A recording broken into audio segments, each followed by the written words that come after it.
नमस्ते प्यारे विद्यार्थियों, मेरे YouTube channel math solution with Aman sir में आपका स्वागत है।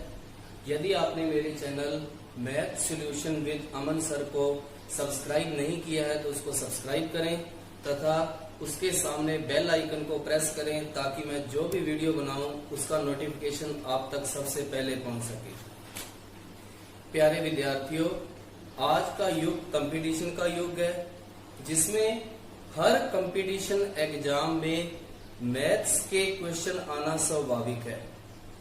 तो इन्हीं कंपटीशन एग्जाम्स में से जो एक एग्जाम है राजस्थान में रीट लेवल फर्स्ट, जिसके अंदर मैथमेटिक्स के जो क्वेश्चन पूछे जाते हैं उनसे संबंधित मैं वीडियो बना रहा हूं। तो इन वीडियो को मैंने स्पेशल नाम दिया है रीट मैथमेटिक्स, और अकॉर्डिंग टू डे 1 डे 2 इस हिसाब से मैं सेट करूंगा और वो सिलेबस के अकॉर्डिंग वीडियो चलेंगी। तो आपसे गुजारिश है कि आप जो मेरे YouTube channel math solution with Aman sir है उसके सामने जो बेल आइकन है उसको प्रेस करें ताकि जो भी मैं वीडियो बनाऊं और आपके रीट के सिलेबस के अकॉर्डिंग तो आप उसको अच्छी तरह से समझ सको और कंटिन्यूटी से देखोगे तो आपको ऐसा कोई क्वेश्चन रीट एग्जाम में नहीं मिलेगा जो इन वीडियो के अंदर आपको ना बताया गया हो। तो आज अपने रीट मैथमेटिक्स डे फर्स्ट में जो टॉपिक करने जा रहे हैं वो आपके रीट जो मैथमेटिक्स है उसका टॉपिक का नाम है 1 करोड़ तक की पूर्ण संख्याएं। 1 करोड़ तक की पूर्ण संख्याएं। तो इसके लिए सबसे पहले जो मैं आज क्लास शुरू कर रहा हूं उसमें पूर्ण संख्याएं जो 1 करोड़ तक की हैं उसके बारे में जानकारी दी जाएगी। इसके लिए सबसे पहले आपको प्राकृत संख्याओं की जानकारी होना आवश्यक है। प्राकृत संख्याएं, और प्राकृत संख्याओं के बाद जो संख्याएं आती हैं वो आती हैं पूर्ण संख्याएं। ये संख्याएं 1 से शुरू होती हैं और ये संख्याएं 0 से शुरू होती हैं। 1 से शुरू होने के बाद पूरी जो संख्याएं हैं जो 1 से शुरू होती हैं और कभी भी ये समाप्त नहीं होती, अनंत की ओर अग्रसर रहती हैं। इसी तरह पूर्ण संख्याएं हैं वो 0 से शुरू होती हैं। 0, 1, 2, 3, 4, 5 इस तरह से जो संख्याएं चलती रहती हैं वो संख्याएं पूर्ण संख्याएं कहलाती हैं। तो जो अपने को गणना सीखनी है वो किस तरह से है वो अभी मैं आपको बता रहा हूं। पूर्ण संख्याओं में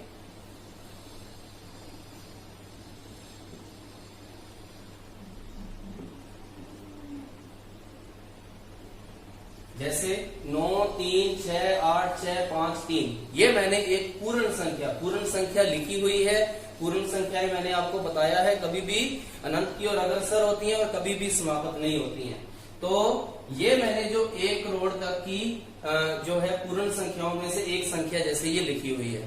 तो इनके जो नामकरण में जो सबसे पहला अंक होता है वो अंक होता है इकाई का, दूसरा अंक जो होता है वो होता है दहाई का, और जो थर्ड प्लेस पे है वो तीसरा अंक है वो है सैकड़ा का, और चौथा अंक है वो है 1000 का या 1000 का, और पांचवा अंक है ये अंक है 10,000 का, और उसके बाद नेक्स्ट जो है ये है लाख का, और उसके बाद जो अंक है वो है 10 लाख का, और इसके बाद जैसे एक और अंक लगा दिया ये अंक है ये करोड़ को व्यक्त करता है। इस तरह से इनके जो पूर्ण संख्याएं होती हैं उनमें इकाई, दहाई, सैकड़ा, 1000, 10,000, लाख, 10 लाख, करोड़ इस तरह से इसकी गणना यहां से शुरू की जाती है। उसके बाद इसमें क्या होता है कि इसका जो भारतीय प्रणाली है इसकी संख्याओं को व्यक्त करने की भारतीय प्रणाली है उसमें जैसे यही मैं संख्या वापस लिख रहा हूं 8936865 तो जो भारतीय पद्धति है संख्याओं को व्यक्त करने की, उसमें क्या होता है कि जो कोमा, इस तरह से आपको संख्या दी जा सकती है और इसका जो कोमा में पूछा जा सकता है कि इसका सही जो प्रणाली है भारतीय, उस पे आपको टिक करो। तो जैसे मैं आप संख्या यही रिपीट करके मैं बार बार लिख रहा हूं, इसी संख्या को ही मैंने 3-4 बार रिपीट कर दिया और आपको इनमें से बताना है कि कौन सी संख्या है जो भारतीय प्रणाली के, भारतीय पद्धति के अनुसार लिखी हुई है। तो सबसे पहले मैंने इस तरह से लिख दिया, उसके बाद मैंने इस तरह से लिखा हुआ है और उसके बाद इस तरह से लिखा हुआ है। तो भारतीय प्रणाली क्या कहती है कि भारतीय प्रणाली में जो सबसे पहला कॉमा आता है, इकाई, दहाई, सैकड़ा, हजार के बाद में आता है पहला कॉमा। यहाँ मतलब हजार और हजार का अंक और सैकड़ा के अंक बीच में उसके कॉमा लगाया जाता है। तो यहाँ से स्पष्ट है इकाई, दहाई, सैकड़ा। सैकड़ा के बाद आएगा पहला कॉलम, पहला कॉमा, उसके बाद हजार, 10,000 के बाद कॉमा आएगा, फिर उसके बाद लाख, 10 लाख, 10 लाख के बाद कॉमा आएगा। तो इस तरह से आपको भारतीय पद्धति में कोई प्रश्न, कोई आ सकता है प्रश्न जिसके अंदर पूछा जा सकता है कि इसको भारतीय पद्धति में किस तरह से व्यक्त किया जाता है। तो इसको सही बोलने का जो तरीका है वो है सैकड़ा के बाद में कॉमा, उसके बाद 10,000 के बाद में कॉमा, फिर 10 लाख के बाद में कॉमा आएगा। तो ये इसका जो है वो बिल्कुल सही, जो भारतीय पद्धति के अनुसार यह जो संख्या है वो बिल्कुल सही लिखी हुई है। इसके बाद नेक्स्ट बढ़ते हैं।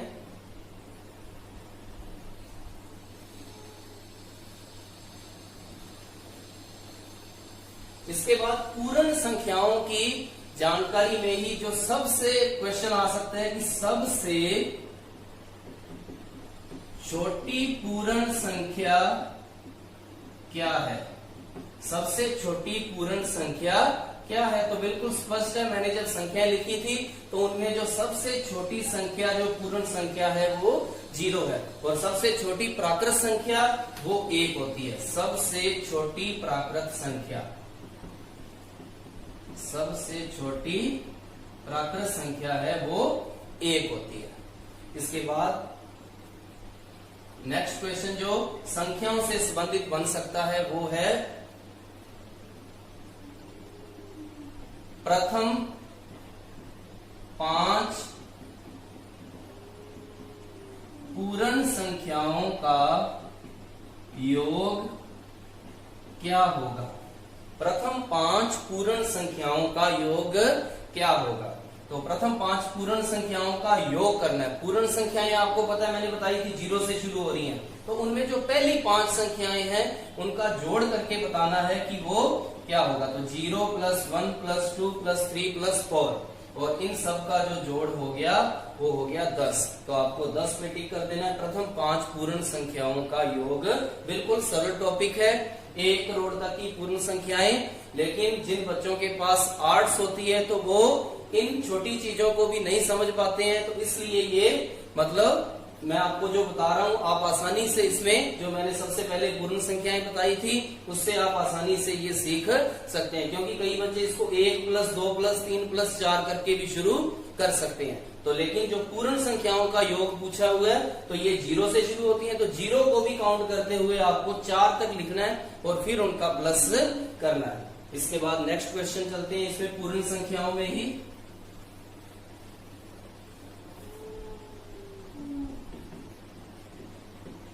प्रथम 5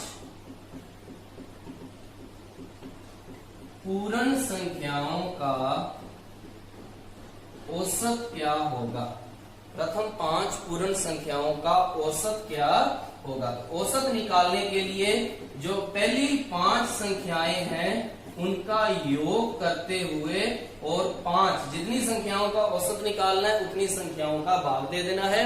तो औसत निकालने का सूत्र है वो है प्रेक्षणों का योग बटा या राशियों का योग बटा में राशियों की संख्या।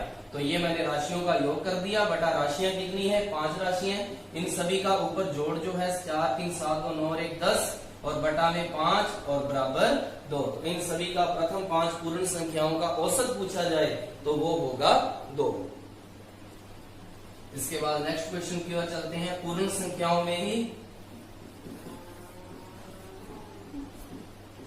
20 से 25 तक पूर्ण संख्याओं का 20 और 25 के मध्य पूर्ण संख्याओं का औसत क्या होगा। 20 और 25 के मध्य, तो 20 को भी काउंट नहीं करना है और 25 को भी काउंट नहीं करना है, क्योंकि 20 और 25 के मध्य पूर्ण संख्याओं का औसत क्या होगा। तो औसत निकालने के लिए मैंने सूत्र बताया है आपको, राशियों का योग बटा में राशियों की संख्या। तो राशियों का योग हो गया 21 प्लस 22 प्लस 23 प्लस 24 और बटा में ये हो चुका है 4, बटा में 4, क्योंकि ये राशियां हैं 20 और 25 के मध्य 4 संख्याएं हैं, तो 4 राशियां हैं बटा में 4। 4 3 7 2 और 1 10 और 90, 90 बटा में 4। तो 90 को 4 का भाग दे देना है। 4 दूनी 8, 1 0 10, 4 दूनी 8, 2 यहाँ पॉइंट आ चुका है, पॉइंट 0, फिर यहाँ 0, 4 के पाड़े में 5 बार 20। तो ये आया जो 22.5। तो इन जो 20 और 25 के मध्य पूर्ण संख्याएं हैं उनका जो औसत है वो 22.5 हमें प्राप्त हुआ। तो 22.5 पे आपको टिक कर देना है। इसके बाद नेक्स्ट जो है पूर्ण संख्याओं की ओर बढ़ते हैं।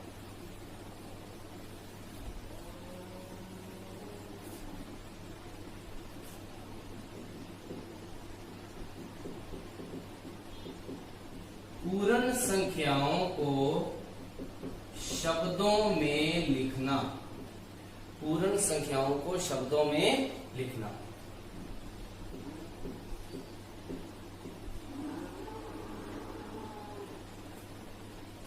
8 9 7 3 4 5 6 इस संख्या को अपने पूर्ण संख्या में शब्दों में लिखना है। तो शब्दों में लिखने के लिए पहले भारतीय पत्ती के अनुसार इसमें कोमा सेट किए। तो अब देखिए इकाई, दहाई, सैकड़ा, हजार, 10,000, लाख, 10 लाख। तो 89 मतलब ये इसका जो नामांकन हो गया 89 लाख 73,000 89,73,000 और 456। तो ये इसका जो है हिंदी में जो सही इसका लिखा गया है 89,73,456। इसके बाद नेक्स्ट संख्या मैं और लिख रहा हूं।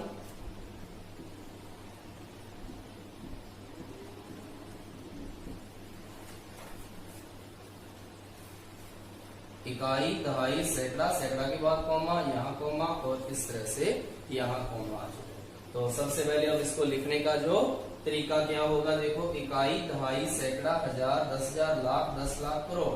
तो इसको लिखने के लिए 1 करोड़, 1 करोड़ के बाद ये है 30 लाख, 30 लाख 07 मतलब 7,000, 30 लाख 7,000 और 005 ना कोई हजार वाली जो संख्या है वो भी 0 पे है, जो दहाई की संख्या है वो भी 0 है, तो सिर्फ इकाई वाला अंक ही लिखा जाएगा। तो 7,005, 1 करोड़ 30 लाख और 7,000 और उसके बाद है 5। तो इस तरह से जो शब्दों में पूर्ण संख्याओं को इस तरह से लिखा जाता है।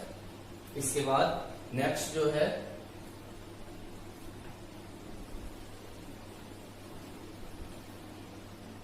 इसके बाद है पूर्ण संख्याओं को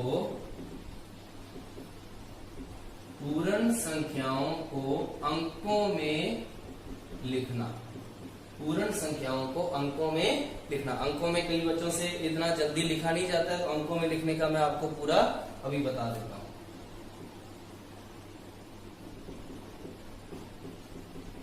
57,72,164।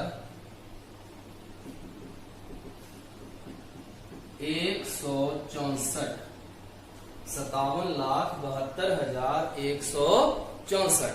तो सबसे पहले जो भारतीय पत्ती में 164, तो सबसे पहले 164 को लिख दिया आपने, उसके बाद कॉमा, और आपको पता है कि जब इकाई दहाई सैकड़ा पूरा आ जाता है तो बारी हजार की आती है।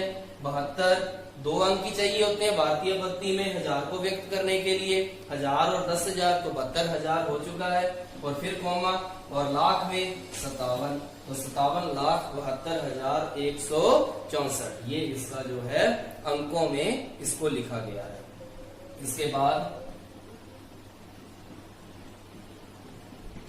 3,07,00,000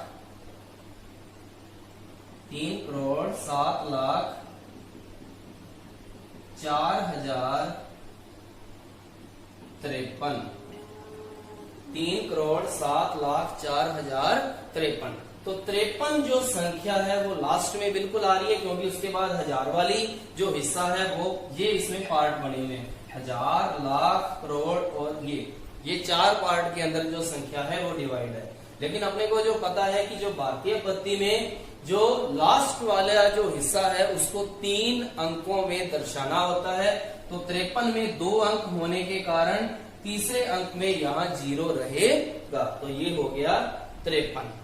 इसके बाद 4000, 1000 को दर्शाने के लिए भारतीय पत्ती में 2 अंकों की आवश्यकता होती है, तो ये आपका जो है 4000, मतलब 04 लिखा जाएगा। उसके बाद लाख को लिखने के लिए भी 2 अंकों की आवश्यकता होती है, तो 7 लाख, तो 7 को 07 लिखा जाएगा। इसके बाद 3 करोड़, तो 3 को आप आसानी से इस तरह से लिख सकते हो, 3,07,04,053। बिल्कुल ये एक्यूरेट संख्या आपके सामने अवेलेबल है। इसके बाद नेक्स्ट अंकों में ही लिखने के लिए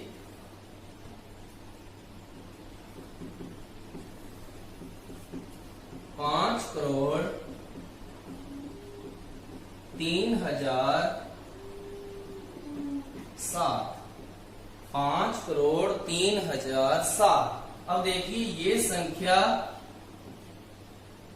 3 भागों में बंटी हुई है, करोड़, 1000 और ये 7 जो लास्ट हिस्सा है।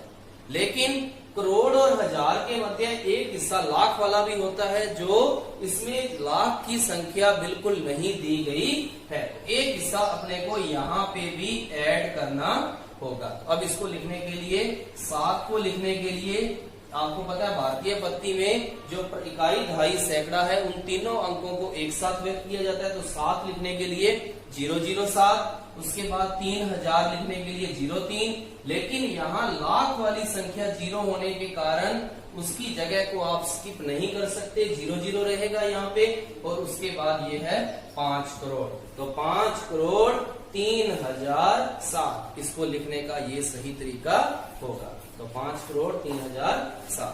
तो इसी तरह से आपको मैं जो अन्य क्लासेज में जो न्यू टॉपिक आते रहेंगे आपके सिलेबस के अकॉर्डिंग, वो आपको मैं करवाता रहूंगा। आज आपको ये पूर्ण संख्याओं की जानकारी दी गई है, इससे संबंधित मैं और भी वीडियो डालूंगा पूर्ण संख्याओं से संबंधित, जिसमें आपके क्वेश्चंस आपको करवाऊंगा।